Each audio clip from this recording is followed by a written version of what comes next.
எங்கள் வீட்டு விநாயகர் சதுர்த்தி ரொம்ப நாள் கழிச்சு மல்லிகைப்பூ அதுவும் கட்டினது நெருக்கமாக கிடச்சிது. பாப்பாவுமே ரொம்ப ஆசையாக வச்சுக்கிட்டாங்க. ரொம்ப சந்தோஷமாக இருந்தது. விநாயகருக்கு வீட்டில் படையெல்லாம் போட்டு சாமி கும்பிட்டாச்சு. அன்னைக்கு புதன்கிழமை, அதனால ஆஃபீஸும் இருந்தது. அப்பா ரெடி ஆகிட்டு வர கேப்பில் நான் 2 குட்டீஸுமே ரெடி பண்ணிட்டேன். நானுமே ரெடி ஆகிட்டேன். அதுக்கிடையில் என்னோட குழந்தைங்க எனக்காக ரோஸ் சாமி கிட்ட இருந்ததை எடுத்துகிட்டு வந்து கொடுத்துட்டு இருந்தாங்க. இதை விட என்ன வேணும் அப்படின்ற மாதிரி இருந்தது. அதுக்கப்புறமா கிளம்பி விநாயகரையும் பார்க்க வந்தாச்சு. எப்போவுமே இங்கே அவ்வளோ அழகாக உட்காந்துருப்பாரு.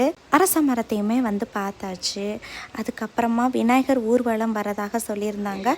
சரின்னு சொல்லி காத்துட்ருந்தோம். கரெக்டாக கொஞ்ச நேரத்தில் பார்த்திங்கன்னா லைனாக காரு மேலே விநாயகர் இந்த மாதிரி வச்சு கொண்டு வந்திருந்தாங்க. இந்த மாதிரி முதல் தடவையாக நான் பார்க்குறேன்.